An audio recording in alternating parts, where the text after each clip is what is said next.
What's up, you guys? You remember the conversation on Life After Lockup with Gypsy Rose and Christy where she was talking about how Gypsy was in wheelchair races and done one where Rod and Christy had been there to watch her. I was going through some records and I found it a little bit interesting that she had actually won the wheelchair race championship in Louisiana. Now, whether that's actually true or not, I can't verify that. I did try to look it up and I didn't see anything that would verify whether or not Gypsy actually won the championship in the wheelchair races. But regardless, I got to thinking, Gypsy was 13 years old at that time. That's old enough to know better. And according to Gypsy, she always knew that she could walk. So why would Gypsy be going into these races against actual disabled kids in whether it's like a Special Olympics type of thing and beating them, and then being so proud about it that she would go and tell the doctor that she did so? Like, you have an advantage over kids that are actually disabled and you're so proud that you beat them? So not only does Gypsy steal Make-A-Wish trips for actual potentially dying children, she beats them in their own category of races that is made specially for them so that they can participate, and then brags about it. And I find it so interesting anyway that if Dee Dee was really, Munchausen by proxy, why was she putting Gypsy in all these activities anyway? Girl Scouts cheerleading, wheelchair races, all these things that she got to do. I mean, usually the kids are too sick for that. They're too sick to do anything. Of course, Gypsy originally made it sound like she was too sick to do anything, or her mom made her that way and she got no outside contact, but that's obviously been proven to not be true, even by Gypsy's own words. Star Wars Club. She even did equestrian therapy. They had memberships to the zoo, like a year-long membership, so they went all the time. They went to the movies all the time. She got to do so much stuff, and yet she still has people supporting her. So I have to wonder, for the supporters of Gypsy, where do you hold your boundaries? Is it faking cancer? Is it beating disabled kids at their own races that are made for them and not really being disabled and then being proud of it? Is it unaliving your mom? Is it lying about a man assaulting you? He testified that he didn't, and there's pretty much all the evidence that shows that he did not do that. Where do you draw your line about someone's behavior? She wasn't a toddler. She was an adult. At what point do you have to question somebody? I mean, really, I'm just curious. In wheelchair races against actual disabled kids and then bragging that she beat them. Whether she did or not, she had a clear advantage, age-wise and ability-wise. Is it manipulating a man with mental disabilities? So much so that he received a disability check every single month because he wasn't able to function in society? Is it lying about having hundreds of surgeries whenever you didn't? Even on Gypsy's own diagram that she drew of her scars, she's got more moles than she's had scars from surgery. Like, think about that. She has more moles labeled on her body diagram that she drew than scars from surgeries, yet she's had 30 to 100 surgeries. Trying to portray your husband or soon-to-be ex-husband as an abuser so you can get off scot-free for cheating on him and leaving him and using him? At what point do you draw a line in the sand and say, hey, no, I don't support that behavior?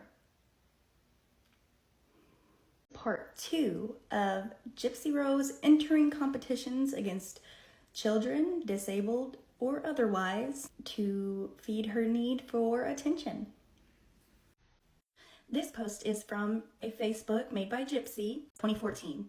It says, hey friends, we are starting to fundraise for June 2015 Ollie Conference in Saratoga Springs, New York. Did you catch that? June of 2015?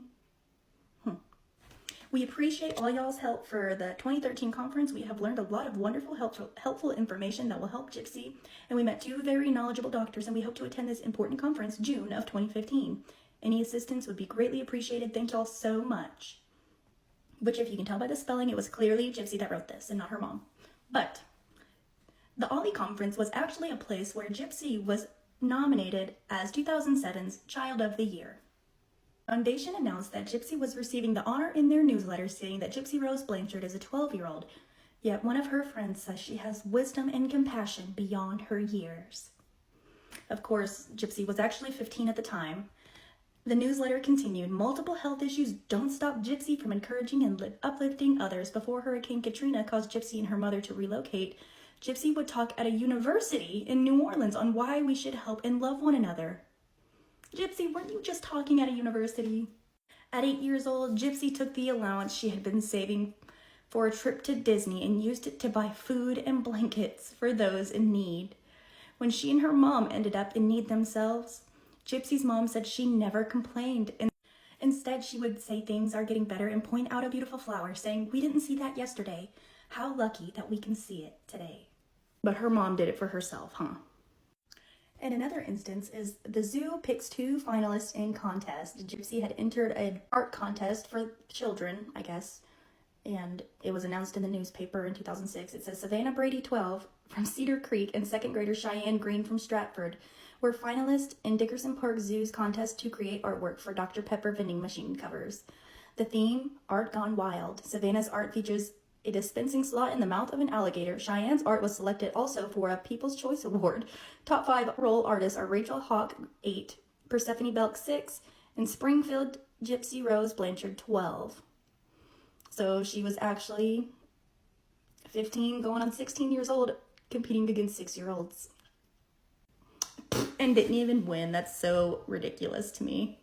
That is freaking funny.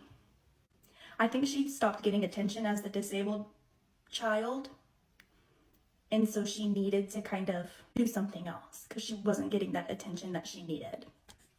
She was constantly finding ways to make herself the center of attention and getting into interviews with the newspaper or whatever, and she was always the focus. It was never Dee Dee that was talking most of the time. It was always Gypsy. This is one where it says mural horses have life connections for artists and area devotees. Admirers. The mural took about 3 weeks of actual painting time. Summer, the name said, many passerby, school children, and nursing home residents visited throughout the process. Some were back for the dedication.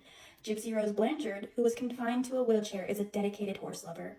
She wore a jacket covered with horses, much like those on the mural. It's beautiful. I love it.